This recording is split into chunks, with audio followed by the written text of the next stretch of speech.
Hello everyone, आज हम discuss करने वाले हैं एक ऐसे लैंडमार्क केस के बारे में जो हमारे कॉन्स्टिट्यूशन की बैकबोन है। Keshavananda Bharati versus state of Kerala 1973। ये केस इंडियन जुडिशरी का सबसे बड़ा और इंपैक्टफुल जजमेंट कहा जा सकता है क्योंकि यहां से बेसिक स्ट्रक्चर डॉक्ट्रिन इवॉल्व हुआ। अगर गोलकनाथ केस 1967 पार्लियामेंट की पावर को रोकने की एक कोशिश थी, तो केशवानंद भारती केस एक बैलेंस बनाने की कोशिश थी ताकि डेमोक्रेसी भी बची रहे और कॉन्स्टिट्यूशन भी सिक्योर रहे। Let's understand the background of this case. तो कहानी की शुरुआत सबसे पहले तो हमें यह समझने की जरूरत है कि यह केस एक इंडिविजुअल का लीगल बैटल नहीं था, बल्कि एक पूरी कंट्री का लीगल बैटल था क्योंकि यहां पे कॉन्स्टिट्यूशन इवॉल्व हुआ। 1950s और 60s के दौरान गवर्नमेंट ने लैंड रिफॉर्म्स बनाए जिसमें लैंड होल्डिंग्स को रीडिस्ट्रीब्यूट करने का एम था। गोलकनाथ केस के डिसीजन के बाद पार्लियामेंट की पावर लिमिट हो गई थी क्योंकि सुप्रीम कोर्ट ने डिसाइड कर दिया था कि फंडामेंटल राइट्स को अमेंड नहीं किया जा सकता। गवर्नमेंट इससे खुश नहीं थी और रिस्पॉन्स में आए 24th, 25th, 26th constitutional amendment, जिससे उसने अपनी पावर को वापस लेने की कोशिश करी। नाउ इस सिचुएशन के बीच आया केशवानंद भारती केस,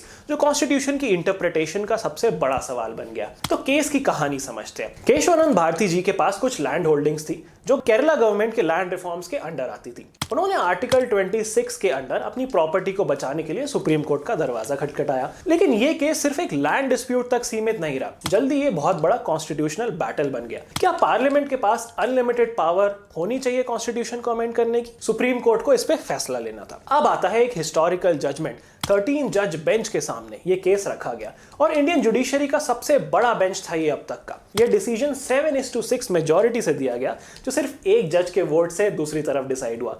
आखिर कोर्ट ने डिसाइड क्या किया? The first thing was, parliament के पास पावर है कॉन्स्टिट्यूशन को अमेंड करने की, लेकिन वो कॉन्स्टिट्यूशन के बेसिक स्ट्रक्चर को डिस्ट्रॉय नहीं कर सकती। The second thing, basic structure का कॉन्सेप्ट डिफाइन किया गया जो आगे चलकर कॉन्स्टिट्यूशन को बचाने के लिए एक शील्ड बन गया। एंड थर्ड, गोलकनाथ केस को ओवर रूल किया गया। पार्लियामेंट ऑफ फंडामेंटल राइट्स को अमेंड तो कर सकती थी, लेकिन एक लिमिट के साथ। समझते हैं बेसिक स्ट्रक्चर डॉक्ट्रिन क्या होता है डिटेल में। तो इस केस में एक नया कंसेप्ट इंट्रोड्यूस किया which was of course the basic structure doctrine, जो कि ये कहता है कि कॉन्स्टिट्यूशन का एक कोर एसेंस है जो चेंज नहीं हो सकता। तो ये बेसिक स्ट्रक्चर आखिर होता क्या है? कोर्ट ने कुछ एसेंशियल फीचर्स लिस्ट किए जो कभी अमेंड नहीं किए जा सकते, जैसे supremacy of the constitution, democracy and Republican character of India, separation of powers, judicial review, federalism, secularism. इस टाइप के कॉन्सेप्ट्स डिफाइन किए गए जो कि हमारे कॉन्स्टिट्यूशन का एक बहुत इंपॉर्टेंट एस्पेक्ट है। एंड पार्लियामेंट के पास कॉन्स्टिट्यूशन को अमेंड करने की पावर तो रखी गई, लेकिन वो ऐसा नहीं कर सकता कि डेमोक्रेसी को ले जाके डिक्टेटरशिप बना दे।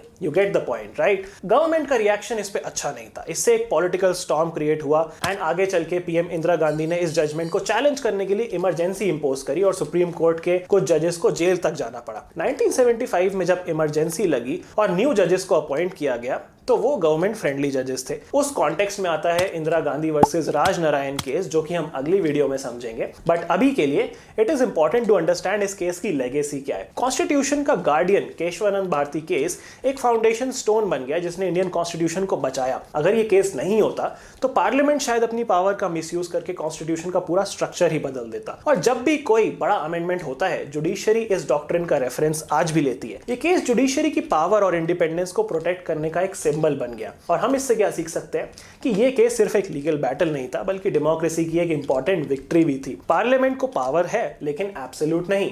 जुडिशरी का एक रोल है गार्जियन का, जिसे कॉन्स्टिट्यूशन को प्रोटेक्ट करना होता है। एंड बेसिक स्ट्रक्चर डॉक्ट्रिन एक शील्ड है जो कॉन्स्टिट्यूशन के कोर प्रिंसिपल्स को आज तक प्रोटेक्ट करती है। आज भी अगर गवर्नमेंट अथॉरिटेरियन होने की कोशिश करती है तो ये डॉक्ट्रिन उसके अगेंस्ट एक बैरियर बन जाता है। तो कंक्लूजन इस केस का ये है कि we should appreciate how Indian judiciary has evolved over the years to protect our rights. अगर आपको ये लैंडमार्क केसेस की वीडियो सीरीज अच्छी लग रही है तो do drop a like on this video, share it with your friends and don't forget to subscribe to the channel for the next video, जो कि होने वाली है इंदिरा गांधी वर्सेस राजनारायण केस पे। And I will see you all in the next one. Bye bye.